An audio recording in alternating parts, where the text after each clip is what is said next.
Hello world. Hi. Hi guys, welcome back to my channel. If you're new here, hi, my name is Comfort. Please subscribe. If you're a returning subscriber, thanks for coming back. In today's video, I'm going to be sharing some of the advantages of living in India as a foreigner. So if this is something you're interested in, then consider watching this video till the end. And before I get started, please don't forget to subscribe, like, comment, share, and let's get right into the video. So ever since I came to India, I've been getting a whole lot of questions on how it is being a foreigner in India, my experiences, why I chose to come study in India, and a whole lot of questions relating to me living here as a foreigner in India. So my next couple of videos is going to be me sharing my experiences and telling you guys everything you need to know about living in India as a foreigner. Before I get started, I want to give a huge disclaimer that I am no professional and everything I'm saying is based on my personal opinion and experience. So let's just get started.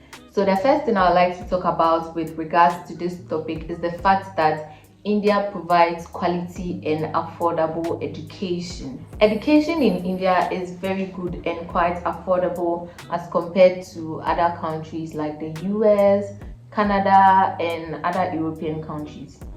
Per my research, school fees in India is about $3,000 to $7,000 per year, and with other countries it ranges from 10,000 to 20,000 and sometimes even more. So if you are looking to study abroad and you're on a very limited budget or a low budget, then you can look into studying in India because it's quite affordable, and sometimes you can even get scholarships from the schools to like reduce these school fees. So I think it's okay to study in India, and India has good reputations in so many courses like IT, medicine, and yeah, like engineering and stuff. Another important thing is that Indian degrees are recognized worldwide. So if you have a degree in any course or program from India, you can work or further your education anywhere in the world, which is quite good because no one wants to study in one country and will have to go study again to be able to work in another country. So like it's like good to come study in India. No matter the course that you study in India, your degree will be recognized anywhere in the world. Now to the next point here. Another thing I'll talk about is the fact that Indians are very nice and welcoming people. So it makes it easy for you as a foreigner to live amongst them and feel comfortable. I know a lot of foreigners here will agree with me on this. One thing I've noticed is that if you find yourself stranded as a foreigner, Indians are always willing to help you, even if it is out of their limits. I remember sometime in Delhi, we were looking for a place and we couldn't find it. We used Google Maps, but the place it sent us was quite huge, so we couldn't point out the exact location we were going for. We asked some of the locals, but they couldn't understand English, so they were not able to help us. But there was this guy who came to us and offered to help and sent us to the place, which was like quite far, but he still took us there anyway. And I was wondering if I would have done that if it were me. Sometimes even after helping you, you think they'll want to ask you for money or something, but then they actually do it for, because they have good hearts or because they are friendly or something like that. They don't ask you for money. Sometimes if you offer to give them money, they don't even accept it. They are nice like that. So it makes you as a foreigner comfortable to live among them, and you don't have to suffer too much.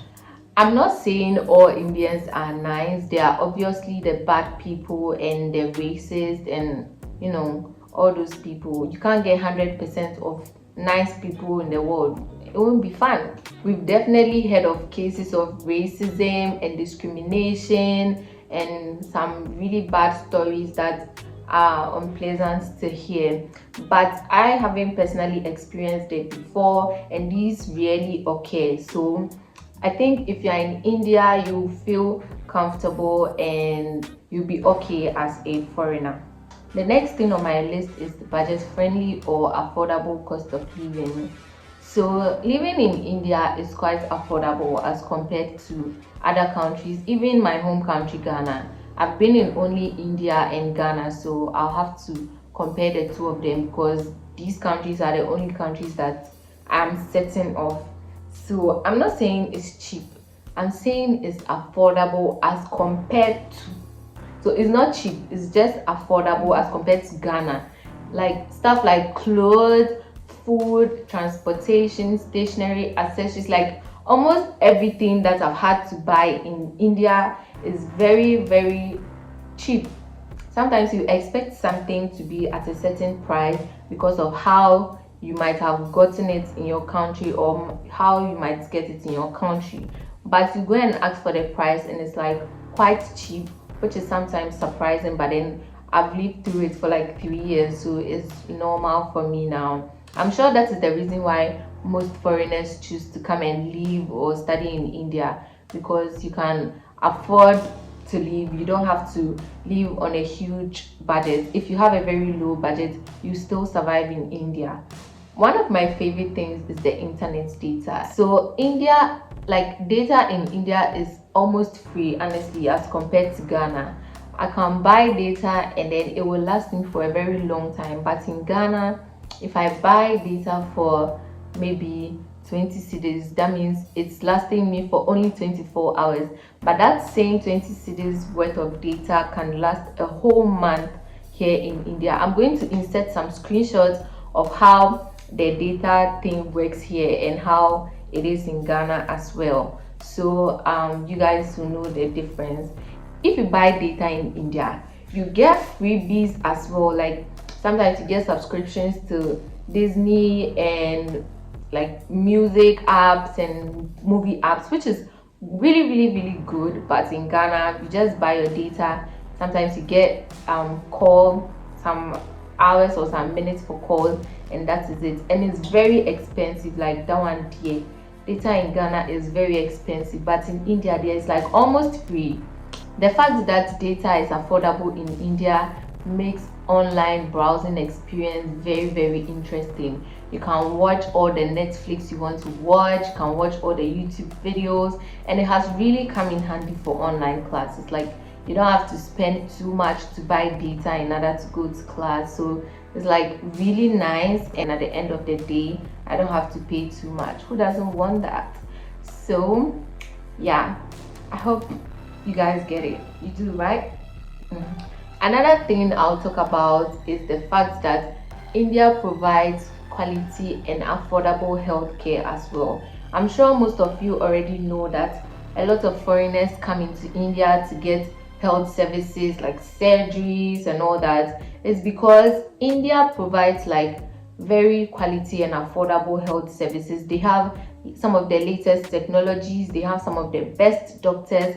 So if you find yourself in India, like as a foreigner, you wouldn't have to worry too much about getting quality healthcare. One thing that is very good here that I've noticed is that you get the same treatment and same charges as the foreigners, so you as a local, so you don't have to pay too much.